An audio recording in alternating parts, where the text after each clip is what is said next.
Jo, oh.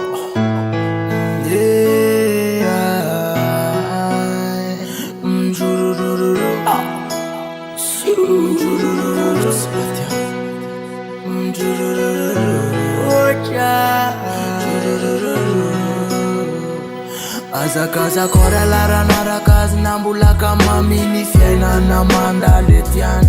Izy mila anao io, izy miandry anao io, miandry ny fiovanao. Izy efa nametraka ny zanany, lainanao sorona ny ainana votana ny tia. Mamamame hoazy midera sy miara mbola venainao, midera sy ankalaza ny anaranao, ametraka ny fiainam-peo an-tananao. Satria mihitsy matoky avy anao na toy zao ay.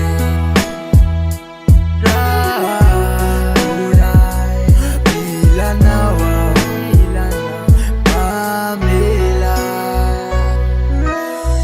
Yeah, fandalovana lety aza feonano laraka malatsaka no ela. Mbola afaka miovy, mbola afaka manatona azy, mandeha anaty mbola tsy tany, mandray fony izy na tany na endry, inona ditra vita amina. Masahy miteny lara mavita teny, masahy milaza lara tsy mila nasy. Tonga vasaina matapalotena fa ialana nota de izy ny voasasy. Nainayo mijoro solo tena zay tsy mino ny fisinao a. Mitondra ny fifonana fa jamba amilay rendrarendra zay fa valinao a. Omeo fisainana andinikizy ray, ataovy matsapa fa misy anao, misy anao.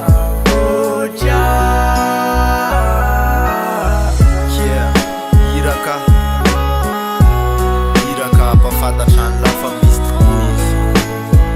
Mino ela tsara, tsy mino ela itsy. Aza manaraka ny lalandisy raha maike,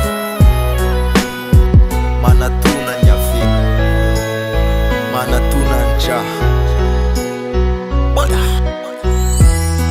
Asakasaka resisane, fa ny adidiko efa vita, efa tany amle lalandiso a. Aleko nanaraka anazy, fa ino ny marina lala masafo.